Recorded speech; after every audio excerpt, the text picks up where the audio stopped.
With AI specifically right now, I think it's really going to help the creative.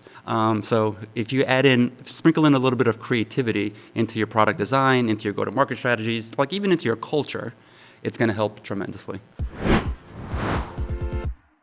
Microsoft's purpose is in service of your purpose. And again, 2024 is the year that partners come out as the leading edge of the spear on finding this buyer intent. You show up to every meeting and demonstrate why you are relevant. Every day I have to force myself to make sure that I'm taking one step ahead in terms of my own learning. That flywheel of success is where you will build momentum, and that momentum will continue, and then you feed into the other systems to say, this is what we did. This is how we did it together.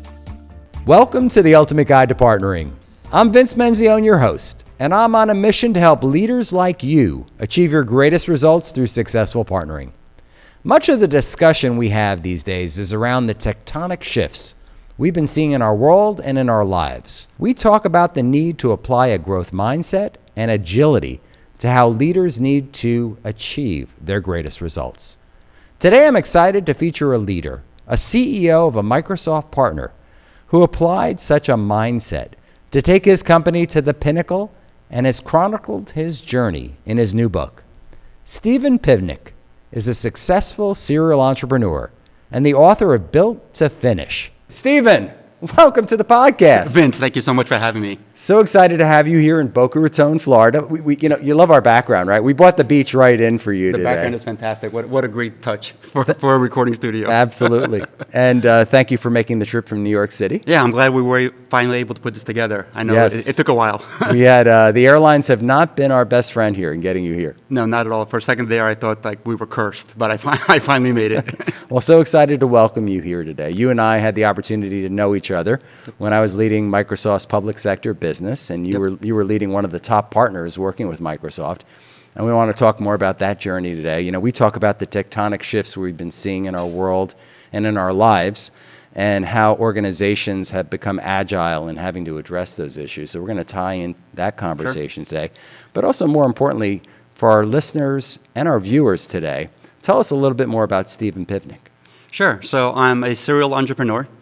I'm also an endurance sports enthusiast. I've become addicted to Ironman distance triathlons, mountaineering, and ultra marathons. And I think the entrepreneurship is an endurance sport. They have a lot of similarities, and that's kind of me in a nutshell. Yeah, and also an author, right? So yes. The genesis of this interview today is that I saw Steven announced his book, Built to Finish, which is the journey, both your professional journey and your athletic journey. Right. I was hoping maybe we'd spend a little bit of time on that and why you wrote the book.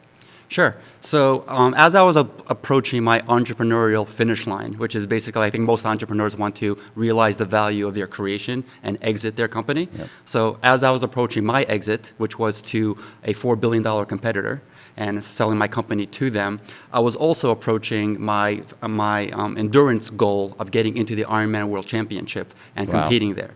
So those two events actually happened about 12 months apart. And after crossing that finish line in Kona, Hawaii, I said, you know what? I want to memorialize this journey in a book, offer tips and tricks and advice with the hopes of inspiring others to set audacious goals. I love that. Audacious goals. Yes, love that word. I mean, the whole journey in both the business journey as an entrepreneur, I'm living that myself, and then also the athletic journey. So I'm hoping we're going to dive deep into those conversations today. Sure. So do you think where do you see the similarities here between the two? There's so many, right? From the planning, preparation, execution, perseverance, setbacks, pivots, stamina. All of those can be applied to entrepreneurship, and it could be applied to endurance sports. So, and they all feed on each other. So that's just the beginning of the similarity list. Yeah, and in the book, you actually draw parallels between the two, right? You take us on the journey. You're coming to your family's coming to the United States, your early journey, the business journey, and then you're weaving in the athleticism and the journey to a triathlete. Sure. I mean, it all starts with the grind. I talk about, the grind that my parents needed to go, my parents and grandparents, went through in uprooting a family from the former Soviet Union to Brooklyn, New York. Yep. And then the grind that's necessary to start up a business and all the things that, need to happen in the early stages in order for you to make it to a point where you can actually, see that finish line eventually. Such a great story about, I like to refer to grit and determination as two like amazing factors. I got to live with my grandparents who came to this country. Oh, nice. In the 1920s, and we all lived together. And I felt like I saw a lot of similarities in reading your story to my family's journey. So it was really terrific. Many of our listeners or viewers are partners, right? So this is the ultimate guide to partnering. Yep. You spent a little time in this world that we live in now, and you were very successful working with organizations like IBM and then Microsoft, and that transition from the IBM world to the Microsoft world, which I thought was fascinating. But the journey wasn't overnight. What experiences or best practices can you share with our viewers and listeners about that journey from start to exit? Sure. One of my partners used to describe us as the pilot fish that swims next to the shark, right? So in the 90s... I never thought of it that way, but I love it. I love the analogy. I'm not 100% sure that I love the analogy because we just don't live off somebody else. But in the 90s, our specialty from a business partner perspective, I ran binary tree. Was email, right? In layman's terms, we were the best email moving truck in the world. If a company needed to move an email platform from someplace to someplace else, we were that truck that got them there. So in the 90s, IBM was that shark, right? So we made sure that we latched ourselves, I'm sorry, that shark, not truck, shark. We latched ourselves onto IBM's success. Yep. So that was one of our, best practices. We made sure that we identified, what their goals are, and what they're trying to do from a market share perspective. And we said, you know what, we're going to help them get there. And we did. And when the tide shifted in favor of Microsoft, we're talking about like 2005-ish. Yep. And then IBM started growing as the bigger shark in the waters.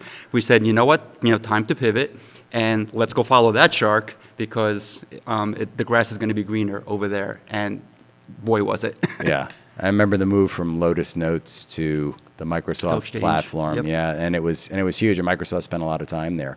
Sure. And then, of course, Microsoft moved everybody to the cloud, right? So exactly. There was that additional stage in like the journey. I said, as long as there was movement, we were happy because we facilitated all of those email changes for a variety of use cases, like you mentioned, and there's several others. Well, let's dive in more on the Microsoft side since IBM probably is less relevant today to some of our listeners. But what was that like to work with Microsoft? What were some of the learnings you can share for partners starting out or really earlier in their journey now?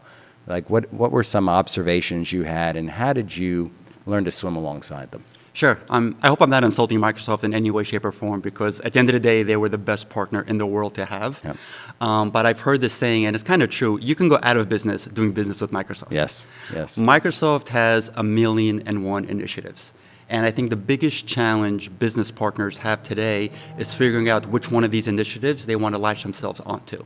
Because if you don't choose wisely, you may go out, you won't go, it's not guaranteed to go out of business, but you may, right? So, choosing wisely from all of these initiatives, because they have programs around the globe, around every single stack of theirs, every single technology product. And it changes every year. 100%. Yeah.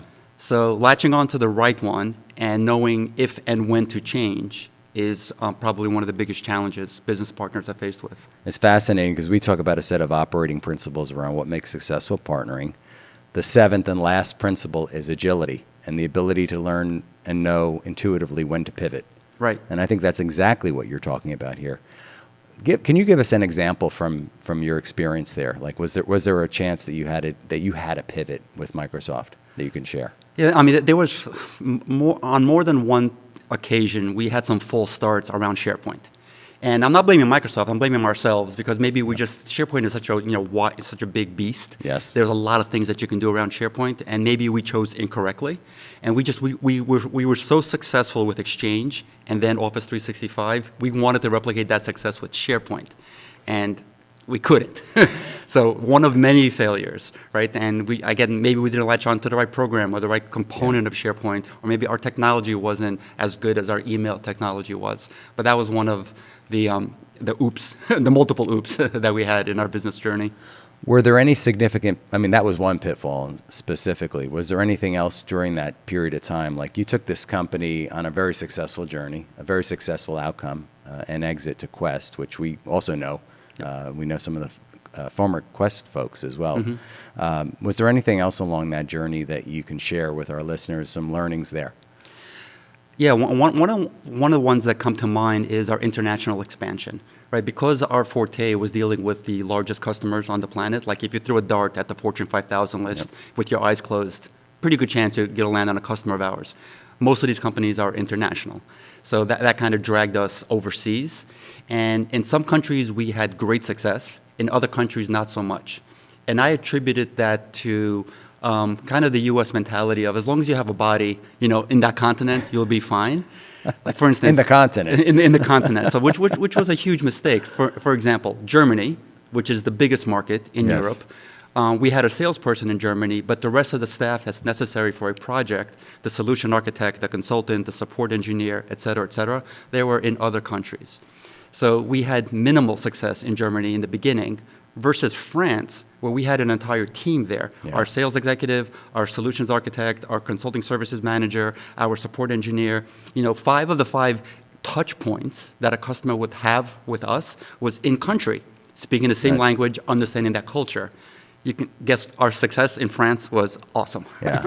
As a result. It's funny that you mention that because I see similarities, organizations that try to come into the North American and U.S. market, and they might land in a place, let's say, like Canada, or even like French Canada, like Montreal, right, and expect that they're going to cover the U.S. market in California and Florida and places like this. Same similarities, right? Yes. Culturally so different than the market here in the United States.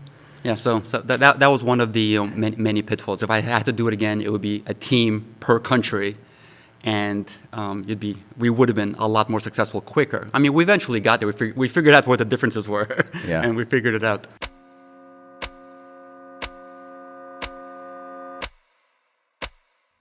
We're excited to announce Ultimate Partner Live Executive Summit, October 22nd and 23rd in Las Colinas, Texas. We're bringing back the event that we hosted last year, but in a new facility with state-of-the-art capabilities and live streaming. This is your opportunity to engage with other technology leaders to learn the what, why, and how to achieve your greatest results, partnering with Microsoft and other technology leaders. Featuring leadership tracks, fireside chats, and workshops designed to help you achieve more. The registration is now open. Go to theultimatepartner.com to learn more. And you spent a lot of time I recall even in the book, like you would go out to Redmond, you'd spend some time at Microsoft's headquarters. What did you see there working with the Microsoft teams that you work with? You mentioned that working with Microsoft was, I'd say, probably the biggest partner, right? They understood partner, they embraced partnering, I'd say probably more so than IBM. What did you see there, and were there any learnings you'd have there? Because I talk about building those personal relationships, building that brand and story, being known for the one thing, working with Microsoft. What were your experiences there with Microsoft? I mean, you hit the nail on the head. I was going to say relationships, right? Yep. At the end of the day, businesses are built on relationships, and hopefully partners aren't penny wise and pound foolish and don't want to get on the plane to go have lunch and or dinner and or breakfast or any sort of meeting with the people that they're working with. Nothing beats establishing that type of personal relationship, and it paid off for us 10 times over by getting on planes repeatedly and spending numerous meetings out there just to get to know people and understand what drives them, what they're bonused on, what they're quoted on, and things like that. And they really don't mind sharing. You just have to ask. Yeah, we talk about asking what their scorecard looks like. Yes. Right. Like how are they bonused? Exactly. What are the metrics that they're driven against? And that changes every year as well. So understand your scorecard and what drives success. I used to also use a term. What would it take for us to get you a red jacket at the end of the year, which was the pinnacle award, the top award for being the most successful person at Microsoft, those people would get those red jackets. So that was always a great question to ask people. Yeah, 100%. And they don't mind sharing, right? So they're Yeah. very, very transparent. And they're not going to beat around the bush. Yeah. And as long as you ask, and like one of my CFOs used to say, don't ask, don't get. So Exactly. ask, Exactly. you'll get the answer, and then you can align your priorities with theirs. So successful exit, you talked about some of your passions around athleticism. I'll talk about triathlete, climbing. We're going to talk a little bit more about that. But you're also doing some work with other organizations now. Like you and I had a conversation about coaching some organizations on how to be more successful. Tell us a little bit more about that, and what's the profile of the person you're working with, and what are the outcomes that they're looking to achieve? Sure. So I've benefited tremendously from advisors, especially towards the tail end of my company's career. Earlier on, like most entrepreneurs, I was very cocky. I thought I knew it all, and I didn't want any help, which was the totally wrong approach. So when I wised up and brought on advisors, guess what? The company started growing, started becoming much more profitable, and we were like perfectly marching towards an exit strategy. Nice. So now that I've had that exit, I'm basically giving back to the entrepreneurial community and doing for others exactly what advisors did for me. I love that. So I'm about 48 hours away from a deal being signed for the first business partner that's signed up with me. Now that Very I've done nice. it, I can help others. So do they're something getting similar. to their exit. They're out. their outcome. We're in the tail end of due diligence right now, and they Very should be nice. exiting in about 48 hours. Is there anything specifically you can share with our viewers and listeners about that? Like, is there, because I talk about my set of operating principles, but you talked about having a vision, and grit and determination, those type of things. Is there like a formula that you share? Sure. So I'll answer your previous question and this one as far as like a typical profile. This customer of mine, fit my ideal profile, which is a company doing at least $10 million in ARR that's profitable, but is experiencing some roadblocks, right? Maybe a little bit of stagnation, a little bit of slowdown in sales growth, maybe a reduction in profitability.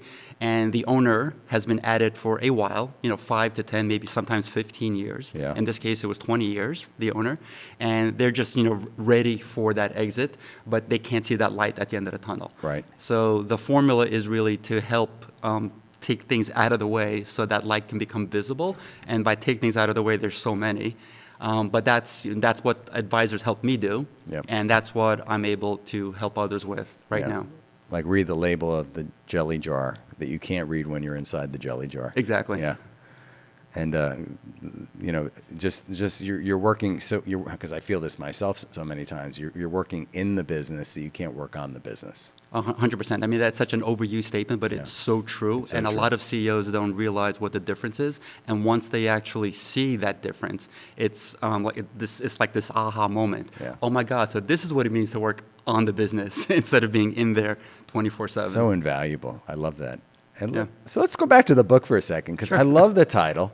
There's a famous book, Built to Last, that similar in terms of the name of the title. So can you elaborate on what it truly means to be built to finish?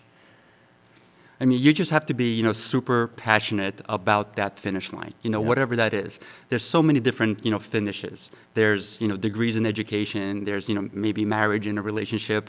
Obviously, the exit, the sale of a business, or crossing an actual finish line, or getting Yes. to the top of a mountain. So you need to be super passionate about that finish. You need to know your why. Like, why is this important to me personally? And I love Simon Sinek. So. Yeah, I was just thinking of Simon Sinek. I love What's the guy. your why? You need to know. It's so true though. Once is. you know your why, the how becomes a lot easier. Yeah.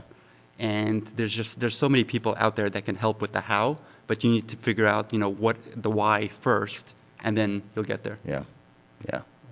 We talk about mindset. We talk about vision, having a vision, but having your, we refer to the term personal philosophy, and a lot of times people have a statement that basically is their why, right? Right. What is your ultimate outcome Mm-hmm. for your life, for your purpose, and it's a little bit different than a mission statement. Sure. So in the book, you emphasize the importance of resilience and adaptability, which are also tied into this principle 7 I talked about, which is agility. From a business perspective, what traits can organizations cultivate to help them along that journey? If I had to pick one, especially in today's day and age, I would say creativity, right? Because there's so many companies, individuals that are following, specific playbooks. And there's nothing wrong with a playbook. I mean, I think a playbook is fantastic because sometimes previous results are responsible for future success. But in other cases, it is not. So I think creativity is key, especially from a go-to-market perspective, because there's so many companies and brands that just copy each other. Yeah. With AI specifically right now, I think it's really going to help the creative. If you're already creative, you can 10x your creativity with the help of ChatGPT and other products. So if you sprinkle in a little bit of creativity into your product design, into your go-to-market strategies, like even into your culture, it's going to help tremendously. So talk to me about that from the binary tree perspective. Was there anything specifically that you can point to from that? We were super creative. I think like one of our competitors said it best. We created a problem where a problem didn't exist. I love that. So the problem was email migration, right? So Yeah. email migration was supposed to stink. If you're converting data, especially, and people don't understand how complicated a calendar entry is. There's a lot of complexities behind a recurring calendar entry. Yes. So the market understood that if you're going from apples to oranges, IBM to Microsoft, or vice versa, you're going to drop a couple of things here and there, and just expect the worst and just deal with it. Yeah. We went out of our way to show the market that it can be perfect. You can have 100% data fidelity during the migration and during this integration period where half of your company is on one platform and the other half is on the other while we migrate everybody over. So we became super creative in saying, if you're dealing with these problems, that's a problem. Yes. Migrations don't need to stink. They can be completely flawless and seamless to your end user community. And that served us really well. And how did you brand that, or how did you market that? So we did a lot of trade shows and we did a lot of road shows. And when it was our turn to get up on stage, we were not embarrassed because Microsoft also does a great job of putting forward multiple partner solutions Yes. to the marketplace. Yeah. They're rarely exclusive. And when it was our turn to get up on stage, and even though our friends from our competitors were in the audience, we just beat them up left, right, and center, saying that we are the best game in town from a data fidelity perspective. And when it was their turn, they really couldn't combat that because they knew they weren't. We are thrilled to announce our partnership with InPartner Software, the world's leading provider of partner management technologies. Serving over 4 million partners globally, InPartner excels in delivering cutting-edge solutions for partner relationship management and partner marketing automation. Their robust platform offers essential tools like program compliance tracking, customizable partner journeys, and comprehensive business planning.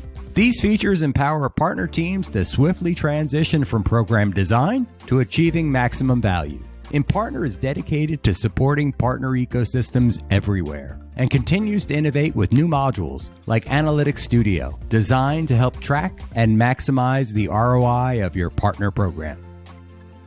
For more information, visit InPartner.com. So we're living in interesting times. I refer to them ever since COVID. Actually, this is a time like no other. This tectonic shifts we've been seeing, right? This I'll call the economic headwinds, the geopolitical climate that we live in, changing in buying behaviors, the dominance of the hyperscalers. I mean, even more so than the days when you were leading your business. Like Microsoft, Google, and Amazon really are dominating even more so now because the investments and commitments, especially around AI, that are required, and also this co-selling has become even more important than it was when you were running your company. What characteristics do you believe organizations need to think about to lead and succeed during these times?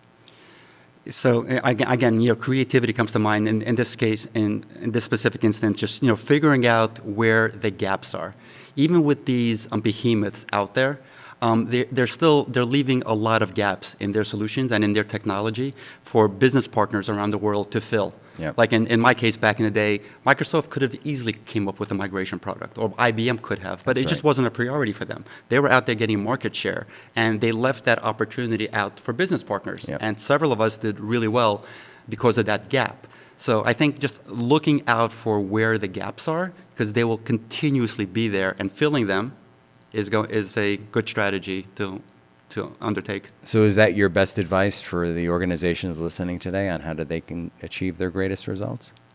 So if you're looking for a new product, I think identifying a gap and filling that gap is fantastic. If you already have a product in market, then you're putting the foot on the gas and using all the popular modern go-to-market strategies around social media. And people laugh at me when I tell them, how come you're not on TikTok? They're like, well, I hate TikTok. I don't use TikTok. But I'm like, but doesn't mean your customers aren't on TikTok. That's right. I mean, I stopped watching television. If I have half an hour to kill, like waiting for a plane to take off, it's entertaining as hell. It is entertaining as so hell. There's a lot of executives out there that are probably doing the same. So there's no excuse for somebody not to be on TikTok. We're getting a lot of views on TikTok these days. So there you go. You're going to see some of this on there as well. So talk about your next adventure, right? We talked about certainly the coaching work that you've been doing with organizations, but I know you've got something really big planned in about another year. Is it next year? May of next Wow, year. wow. There's only 1 month of the year to do what I'm about to tell you. Yeah, so let's talk about that a little bit more. Mount Everest. Wow. So all right. I've climbed some of the other 7 summits. Actually, Very thanks cool. to Microsoft, I fell in love with mountaineering because I spent a weekend out there and I went to explore Mount Rainier. Very cool. And then a month later, I summited Mount Rainier. Yeah. Fell in love with the entire concept of mountaineering. Went to Alaska a couple of times, Kilimanjaro, Aconcagua in South America, which is second highest to Everest. And finally found a partner because I want to come back alive. And I want to increase my chances of summiting. Did a lot of due diligence and found a partner, Alpenglow Expeditions, that I'm going with in May of next year. Wow. So what's the preparation look like for that journey? So fortunately, I mean, a lot of the endurance training that I do currently, a lot of swimming, biking, running, is definitely going to help tremendously. But I need to add a whole bunch of strength and conditioning training to that. So the amount of squats that I'm doing and step-ups is through the roof to get me ready for that. And I plan on spending some time in Colorado.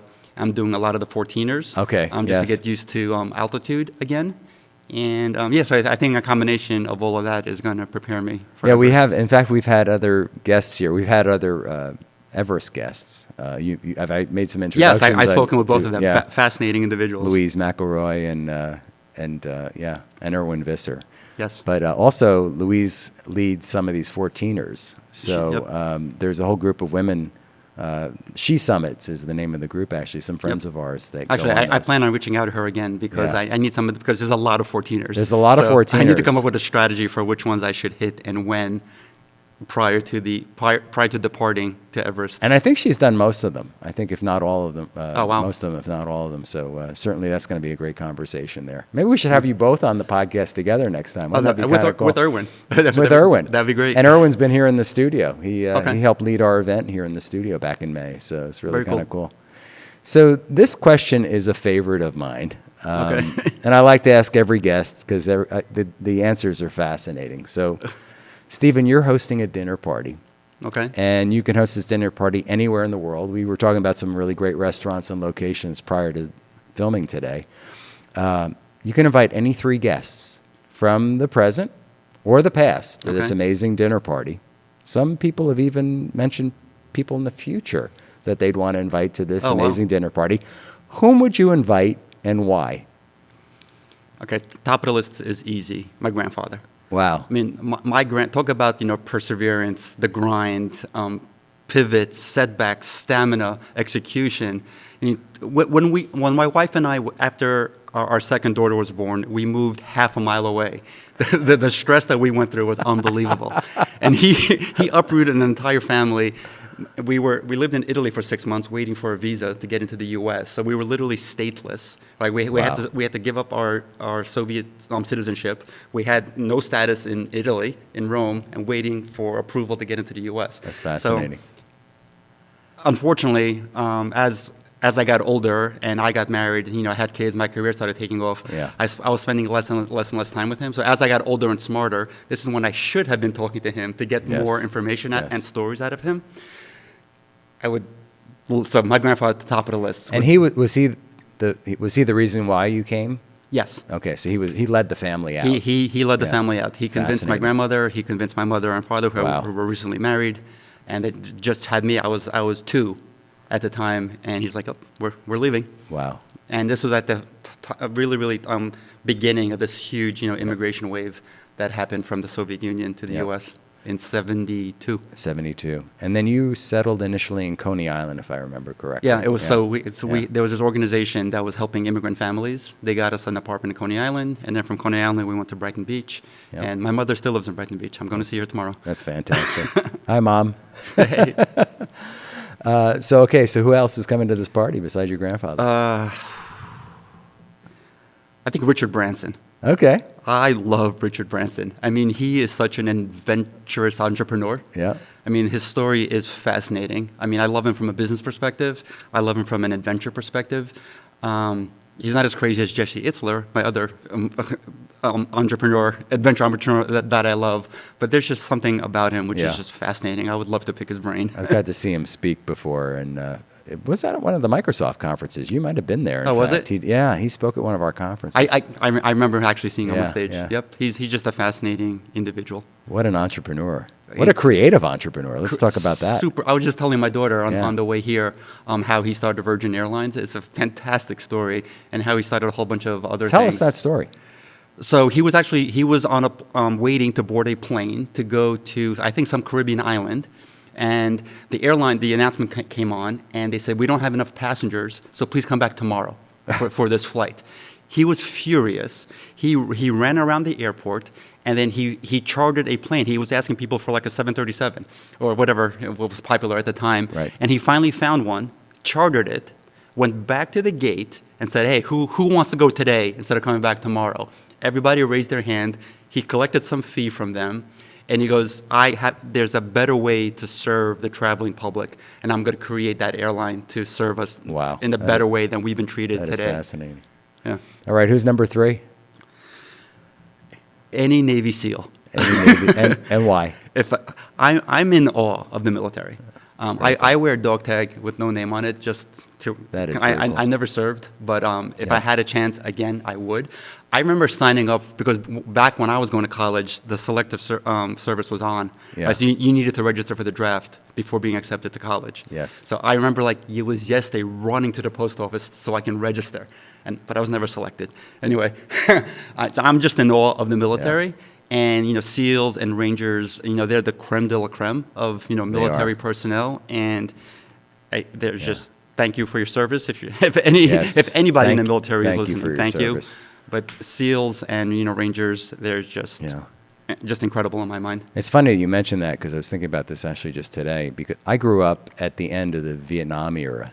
Okay. A little bit older than you, a few years older than you, I think. And it wasn't popular, right? The military wasn't popular. But when I dove into the public sector arena, I got to visit and work with a lot of former generals and current generals and military leaders and get to go to Air Force bases and Army bases. Super cool. And there's a level of leadership and leadership training that happens in the military. It doesn't happen anywhere else. It doesn't happen in our colleges and university system, which is a pity, actually. And I've met so many great leaders through that. Yep. So that's really terrific. And where were you hosting the dinner? Where am I hosting the dinner? Oh, man, where am I hosting the dinner? I just came back from Sardinia, so I would have to say Sardinia because we've been thinking about going to Sardinia for the last 20 years. I don't know why it's taking this long, but I can't recommend it highly enough. It's just a magical, magical place. So Sardinia, Italy. The beaches. So I'm going to Italy. It's almost as blue as this. No.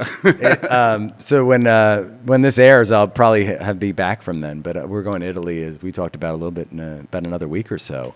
And we are doing the coastline. We're doing Positano, and we're doing Puglia. And I was looking at Sardinia. I was looking at some pictures of the beaches. They're absolutely gorgeous. It's breathtaking, and it's so worth the schlep to get there because it's not exactly the easiest place to get to. No, but it's very, very worth it. All right. So if you don't mind, I might come to this dinner party. Maybe I'll bring dessert.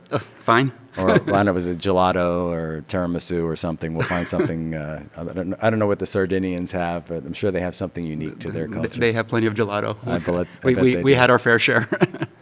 So we have a lot of young current entrepreneurs, listeners and viewers that follow us.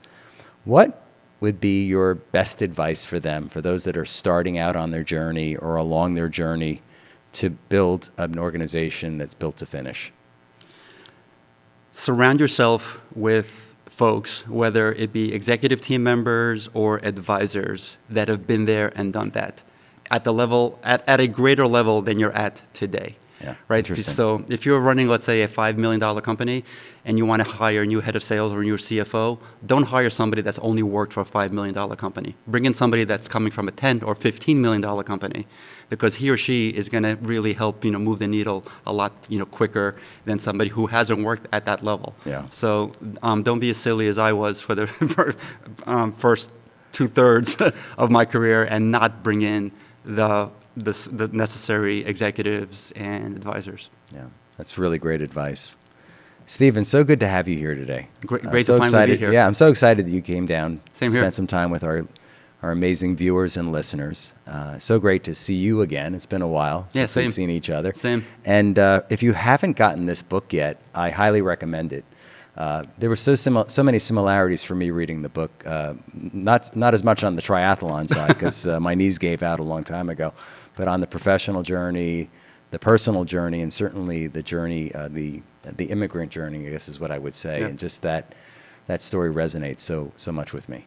So Awesome. I want to thank you again for joining us. No, I really, really enjoyed it. Thank you for having me. Thank you, Steven. And thank you to our listeners and viewers. If you haven't done so already, you can follow us along on Spotify, Apple, and our new YouTube channel. Please subscribe on your favorite channel and tell your friends about The Ultimate Guide to Partnering. And TikTok. And TikTok. And thank you for listening and joining The Ultimate Guide to Partnering. Thanks for listening to this episode of Ultimate Guide to Partnering. Hopefully this episode and all the episodes we've recorded are helping you better align your partner strategy to achieve your greatest results. So I want to ask you something. Have you implemented everything you've been learning? And are you now achieving the growth and revenue objectives that you hope to achieve? If not, it's time to take action now. Join Ultimate Partner Experience. We're building the community I've always dreamed about. With UPX, you get access to exclusive industry insights, unparalleled networking opportunities, tons of educational resources, and support from a community that shares your goals. Join us now. Visit our website, theultimatepartner.com, and sign up today.